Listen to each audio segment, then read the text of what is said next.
সুন্দরী বউয়ের ব্যবস্থা করে দিব। ওই যে কয় সুবহানাল্লাহ, এটা কমন পড়ছে সবার না? চাইতে হবে, সবটাই চাইতে হবে। দেহার মালিক কে? মনে রাখবেন, নেককার স্ত্রী আর নেককার সন্তান আল্লাহর কাছে চাইতে হয়। সাইয়েদনা ইব্রাহিম আলাইহিস সালাম নেককার সন্তানের জন্য দোয়া করেছেন। জাকারিয়া আলাইহিস সালাম নেককার সন্তান পাওয়ার জন্য দোয়া করেছেন। ইয়াংদের দোয়াগুলোর মধ্যে বিশেষ দোয়া তো হবে এইটাই, ঠিক কি না? যে আল্লাহ তুমি আমাকে নেককার, রূপবতী, গুণবতী একটা স্ত্রী দাও। স্ত্রী যদি ভালো হয় ঘরটা জান্নাত, স্ত্রী যদি খারাপ হয় ঘরের ভিতরে দ্বিতীয় বিশ্বযুদ্ধ, ঠিক কি না? A timely marriage is very important for the young society of Bangladesh. সময় মতো বিয়ে, এটা সব জায়গায় আমি বলি। ছেলের বাবা যারা আছেন, মেয়ের বাবা যারা আছেন, ওদের দুঃখগুলো একটু বুঝেন। ওরা অনেক দুঃখে আছে, কষ্টে আছে। বুক ফাটে তো মুখ ফুটে না, ঠিক কি না?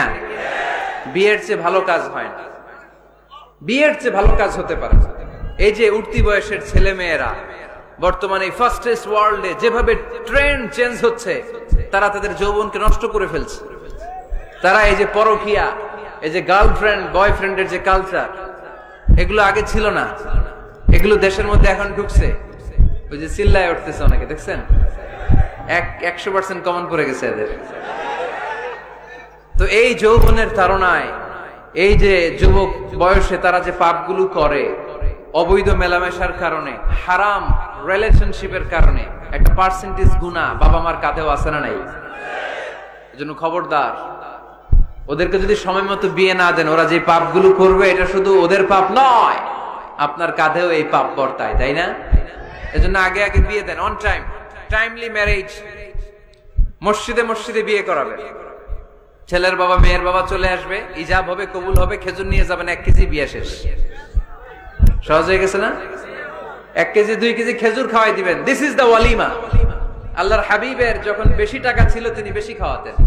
এক বিয়েতে তিনি 400 জন সাহাবীকে খাসির গোশত, উটের গোশত আর রুটি খাইয়েছেন। ওয়ালিমা, বিয়ের খাবার। সুবহানাল্লাহ পড়বেন না? আরেক বিয়েতে টাকা পয়সা নাই। এটা হচ্ছে সাফিয়া বিনতে হুয়াই ইবনে আখতাব, ইহুদি রাজকন্যাকে বিয়ে করেছিলেন খায়বার যুদ্ধের পরে। তো ফিরে আসবেন, আল্লাহর হাবিব বললেন এখানেই বিয়ে করব, মরুভূমিতে আমাদের বাসর হবে। বাসর ঘর সাজানো হলো, আল্লাহর হাবিব বাসর করলেন। সকালবেলা তিনি বেরোলেন, সাহাবারা ধরলেন, ইয়া রাসূলুল্লাহ, আগে না ওই যে রুটি খাওয়াইছিলেন, আগের বিয়েতে গোশত খাওয়াইছিলেন, এইবার কি খাওয়াবেন? আল্লাহর হাবিব বললেন এইবার তো আমার কাছে টাকা পয়সা নাই, তোমাদের কাছে কি আছে বল?